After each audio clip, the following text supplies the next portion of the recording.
Let me share a little experience centered around some misfortune and change. I'm Joseph, this is Input English. As you can see, I'm in a parking lot. Not an unusual place for someone to be. This is my starting point for this little adventure. It started out as a mishap. When I do laundry at home, I try to be very careful to not damage the clothing that I'm washing. I'm trying to take good care of these clothes. Every now and then, one can have a little mishap. One of the things that can happen is bleach can get onto the surface of a piece of clothing that has color to it. And if bleach gets onto a blue shirt, for instance, there will be an area that isn't blue anymore. It gets bleached out and ruined. There are a lot of people who have complained about that, but it happened to me a while back. I like to wear nice shirts. I like to look presentable and clean. So I have some shirts that are in various pastel colors. That is, they're not strong colors like bright red or black. They are off-white, they are pink, they are blue, or they're just white. Now, if bleach gets onto a white shirt, it's not going to leave a big mark because the starting point is white. But a dark blue shirt or a medium tone blue shirt would be very susceptible to a small splash of bleach. And that happened to me a while back. One of the shirts that I like to wear has a small bleached area on the pocket on the left side. This has always bothered me. I don't like to make mistakes, but I didn't want to throw that shirt away just because of a small flaw. Not everything in our world needs to be perfect. So that is the background story that brings me to this area. This is a shopping center. Now, over the past several decades, shopping in the United States has evolved. Really, the only thing that is constant is change. And as I drove out here, I saw a lot of change. I have not been to this area in perhaps a decade, about 10 years, long before the pandemic. I have no reason to come out here, usually. But I came out here today because of change. As I drove out here, I drove about 45 minutes, and as I drove out here, what I noticed is that there are a lot more houses out here. I'm in the town of Livermore, or outside the town of Livermore. It's in the East Bay, and Livermore is really a bedroom community for the San Francisco Bay Area. The Bay Area, including San Francisco, San Jose, and all the associated communities, is a very expensive place to live. So a lot of people go to San Francisco or the surrounding areas to get a good job, but then they're faced with this problem of having to find a household that's affordable. This is where Livermore is finding its success because it's a bedroom community. It's a place where people can find more affordable housing. And so there are a lot of people who live here but work in the Bay Area. Now, in parallel with this evolution of people finding homes out here in the suburbs has been a change in businesses. Decades ago, big stores existed in the downtown areas of big cities, and then we saw the development of shopping malls, large shopping centers, indoors, with a lot of small stores, and then at the end of the shopping center, at the end of a wing of the shopping center, there would be a very large department store. Department stores that would occupy those locations might include Sears or Macy's, Saks Fifth Avenue. These are big department stores They called them anchor stores. These are the stores that bring the customers to the shopping mall. And then the other stores fill in all the things that the anchor store, the department store, doesn't really have. The modern trend in the United States is away from shopping malls. Shopping malls are not as popular as they were 20 or 30 years ago, and we've seen a lot of shopping malls close. A lot of them have been torn down. Businesses have been trying to find a magical formula for how to sell their goods to people in a way that works. They're trying to keep their costs down, but they're trying to move a lot of product. And that's what brought me here today. There's a store that I use as a source of my shirts, and the store name is Brooks Brothers. They're an old business, and they have a tradition of making good products. I'm not advertising Brooks Brothers. I'm just telling you that I like their product, and so I tend to buy these shirts. One of the things that I like about them is their consistency. They don't change their style or the features of their clothing rapidly. So if you need to get something substantially similar to what you got 10 years ago, you will be able to find it. As the marketplace has changed, Brooks Brothers has closed a lot of stores in mall locations. This is not unique to Brooks Brothers. This is a trend nationwide.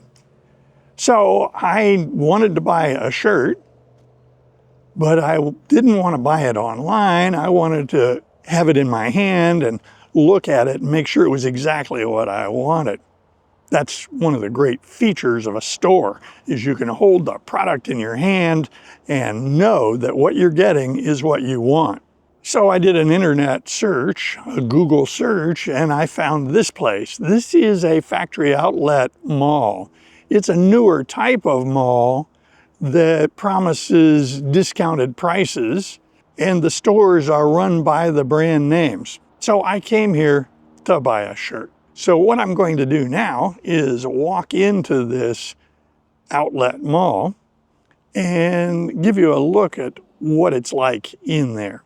You can see a statue behind me. They have made some effort to decorate this place in a pleasing way. Decades ago, all the shopping malls one would find in the United States were indoors. They were climate controlled, air conditioned, or heated. They were protected from the elements. That is, you're not going to get wet from the rain or get covered in snow in one of those indoor locations. But this is an outdoor location. Now in California, that works out pretty well because the weather here is usually pretty mild. Some sections in this outlet mall do have a covering, but most of it is open air. There are a lot of different kinds of stores here. Most of these stores are associated with different companies, different brand names, Levi's, Nike, Under Armour. There are a lot of stores where the store is specifically identified with a product line, with a company's product line. They also serve refreshments, and up ahead of me there is a food court where people can get fast food if they get hungry while they're here. This outlet mall is fairly close to the Livermore Airport. Now, the Livermore Airport is not a major airport. It's a smaller general aviation airport. A lot of small planes, a lot of flight training occurs here where student pilots will learn how to fly airplanes under the instruction of a flight instructor. Because of the presence of the local airport nearby, I find a lot of airplane noise interferes a little bit with making this video.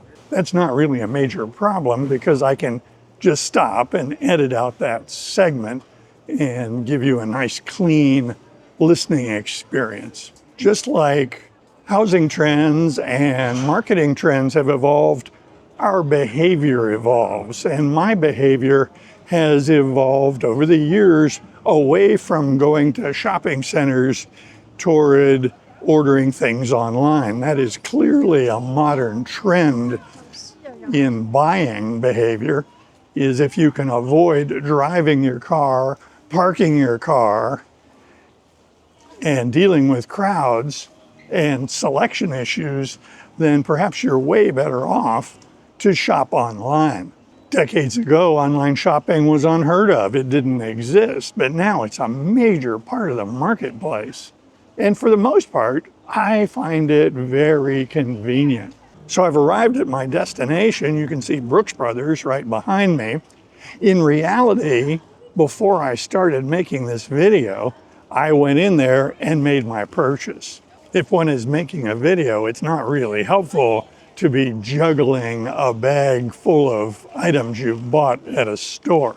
So I took my purchase out to the car and put it away so that I would have a free hand to use the camera and gesture and communicate with you. I guess that idea goes back to what I mentioned in a recent video, and that is humans are consummate monotaskers.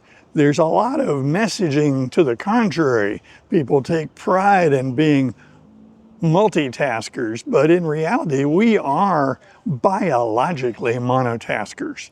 Our brain has sufficient bandwidth to handle what we need to do if we do things one at a time. It is very difficult to do more than one thing at a time and perform well. So having made my purchase and having stowed it in the car, I can now make my way back to the car, having shared this little experience with you. You can see that there are plenty of decorations related to Christmas here.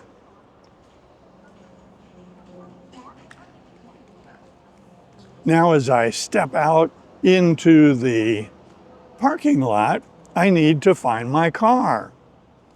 The trouble is, my car looks a lot like all the other cars here.